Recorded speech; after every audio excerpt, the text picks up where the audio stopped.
Sinimulan na ng COMELEC ang pag-deliver ng mga balota sa Metro Manila para sa Bilang Pilipino 2025 sa Lunes.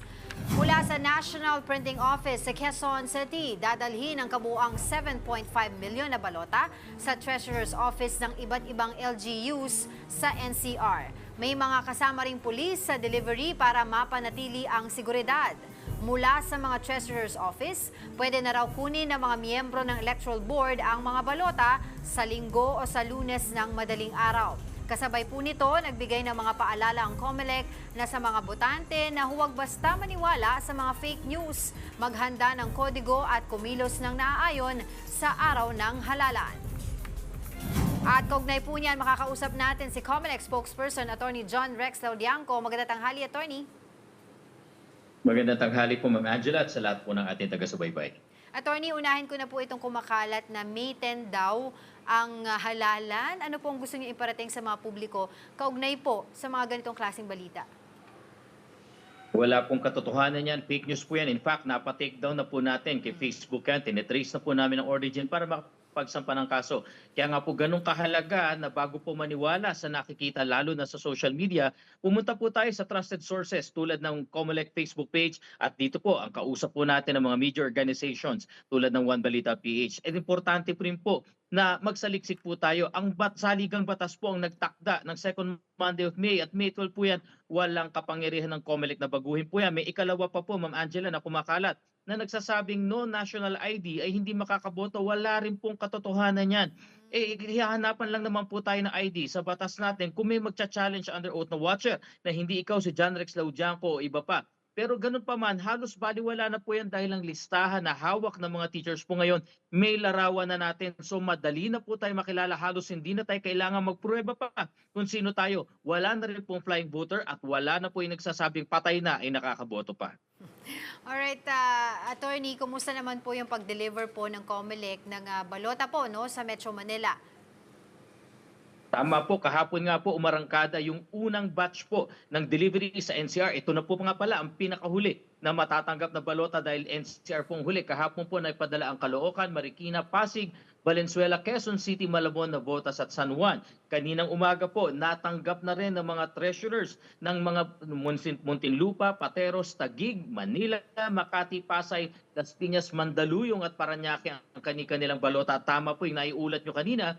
Ang distribution po niya sa electoral boards ay mula sa gabi ng ating pong May 11 hanggang madaling araw po ng May 12. Dito po sa NCR, lagi po yung madaling araw ng May 12 dahil wala naman pong advance delivery dahil malalapit lang naman po. Pinapahintulutan yung bago May 11 pa lang po ay pinapadala na doon talagang sa malalayong lugar po yan. Oh, at Attorney, tanong ko na rin po yung update doon po sa nangyaring aksidente sa may Cagayan de Oro. Yung truck daw po na nalaglag sa bangin, no? Nag-deliver daw po ng balota yun doon. Tama po kayo, balota at iba pang kagamitan mula po Cagayan de Oro, pumunta po yan ng Bukidnon, particularly sa Valencia City at sa iba pang munisipyo. Nakapag-deliver po sila. Unfortunately, nung pabalik po ng Cagayan de Oro sa isang palusong po, may kurba, may nakagitgitan po sila na tricycle. Ito po ay ayon sa police report. Ayun nga po, nagkagitgitan sila na aksidente, nawala ng preno o kung ano man, nahulog po. Kanalulungkot po namin at kami po ay nakikidalamhati at nakikiluksa sa pamilya ng pahinante ng helper dahil namatay po yung driver at yung pong isa pang helper ay nasa ospital. Pinaparating po ni Chairman Garcia at ng buong COMELEC family na bagamat hindi namin sila empleyado at bagamat contractor po namin ng F2 ay magpapadala kami ng tulong doon sa pamilya ng namatayan, pati na rin po doon sa nasa ospital pa ngayon na driver at kasama po niya. Pero Attorney, napabalita rin po na nasunog po itong Dandangla Voting Center sa Benguet Abra. Paano po ito makakaapekto po sa ating halalan? At may update po ba tayo kung ano yung mga pinagmulan po ng sunog? Wala pa pong final report yung arson investigator pero hinihinala na po namin. Ayaw man namin isipin. Baka sinadya. Kung sinadya man po ito, hindi kayo magtatagumpay dahil ang rule po ng COMELEC ngayon, kahit sunugin yung paaralan, dyan pa rin kami magpapaboto kung kinakailangan magtayo kami ng tent at makeshift polling place. Gagawin po namin yan. Ang intention kasi, Pagka po ganyan, susunugin na lang yung paaralan para wala nang bumoto o kaya lumayo ng mahirapan yung ating kababayan. Hindi po tayo papayag dyan. Una, 992 voters pong apektado dyan. Iisang presinto lamang po yan. May natira pang 2 buildings po na maaring maging holding area at maaring maging voting center yung isa. Bukod pa nga po sa magtatayo kami ng karagdagang polling place na makeshift. Ikalawa, nire-restore na po ang power ngayon dyan sa paaralan na yan. Nang sa gayon, kanina po dapat kasi nag-final testing and sealing. Yung pagsusubok po ng makina ng mga teachers at yung watchers, boboto sila, 10 balota, iti-check kung accurate. Pag accurate po, isi-zero, papatayin, seselyuhan, ready na po yung buksan sa madaling araw. Itutuloy pa rin po yan ngayon. As soon as ma-return po yung power source po dyan, by 2 p.m. magsisimula po ang FTS. Hindi po tayo papayag na matigil po ang mga prosesong panghalalan dahil lang sa karahasang ito. Pero attorney, prior to this reported fire, meron na po bang mga naitala rin na mga election-related violence dun sa area? Or ito yung first time na nagkaroon po ng ganito pong report dyan sa area? Sa Bangged po ay kasama na po yan doon sa medyo mataas ang category. Red category na po talaga ang Bangged, kaya binabantayan namin. Pero po ito yung kauna-unahan po na may nasunog na paaralan. Nakakalungkot nga po, dinamay pa yung paaralan. Pagkatapos po ng isang araw ng halalan, kakailanganin po ng ating mga kabataang mga mag-aaral yan. Tapos susunugin lamang po. Kaya nga po ganito, hindi papayag ang COMELEC na magpatuloy yung ganitong paraan, takutin yung ating mga kababayan. Tuloy po ang halalan dyan sa Dadangla Elementary School sa Bangged Abra sa May 12. Asahan nyo po as early as 5 a.m. early voting hours para senior citizens, PWDs at pregnant women. Regular voting hours mula 7 a.m. hanggang 7 p.m. po sa ating mga kababayan. Makakatransmit po, makakagamit po tayo ng ACM dyan, madidistribute po ang inyong mga election returns at mga balota. Right. And taking this opportunity na rin, attorney, to ask you po dun po sa enrollment po para sa internet voting ng overseas voters. Extended na po ito hanggang May 10 so far. Ilan na po ba ang nakakapag-enroll?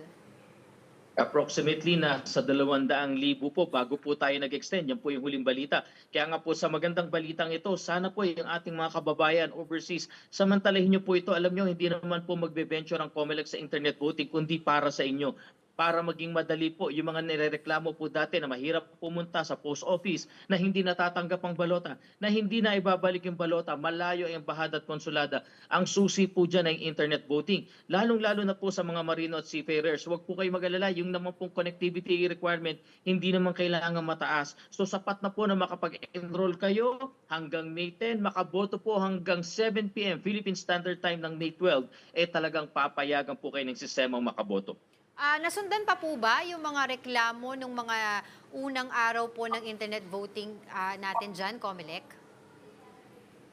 Wala na po, bumilis na po yung ating pag-enroll kasi nakita naman po nila na ganun lang pala. Kailangan lang po medyo stable yung internet nila. Kailangan lang po dun sa pagkukuha ng picture, pag-selfie, walang dumadaang tao, malinis po yung background. At yung dapat pag-i-scan ng picture po, dapat walang reflection, walang shadow, walang glare. Dahil automatic po nakukuha yung text ng kanilang passport, yung UMID ID, yung pong IBP ID at yung Siemens book. Pagkatapos po nun, mag-ready lang sila. Kung in-input po nila yung email o kaya yung cellphone, doon na makakatanggap ng credentials, pati yung one-time PIN na kakailanganin po nila every time may access po nila ay nandun. Ang pagboto, napakabilis din po sa loob ng 5 minuto po, base po dun sa pag-aaral namin, kayang tapusin ang pagboto gamit ang internet voting.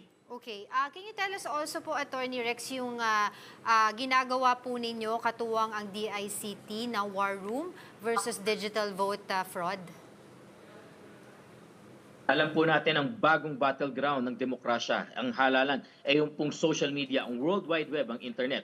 Kaya nga po naglipa na, nagkalat ang fake news, disinformation, mga malisyosong post, maling post, na ang goal po, lituhin, i-confuse, galitin yung ating mga kababayan, mawala ng tiwala sa sistema, sa COMELEC at iba pa. At ang resulta, either hindi boboto o ayaw na pong mag-participate. Yan po ang nilalabanan ng COMELEC. Tingnan nyo na lang po yung nauna namin na pag-usapan. Nilipat daw sa May 10 ng halalan. Kailangan daw ng national ID. Karamihan po sa atin walang national ID. So ito po yung mga bagay na nilalabanan natin sa tulong ng DICT yung pong war room o officially the Threat Monitoring Center ay tinatag na po nung Lunes. Meron pong keyboard warriors ang COMELEC na lumalaban sa mga post at may na-discover pa kami.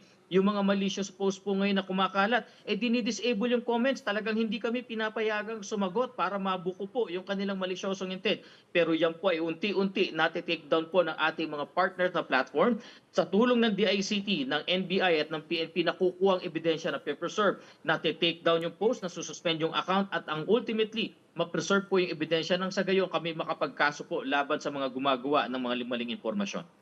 On that note, maraming salamat po sa inyong oras, Attorney John Rex Tordianco ng COMELEC.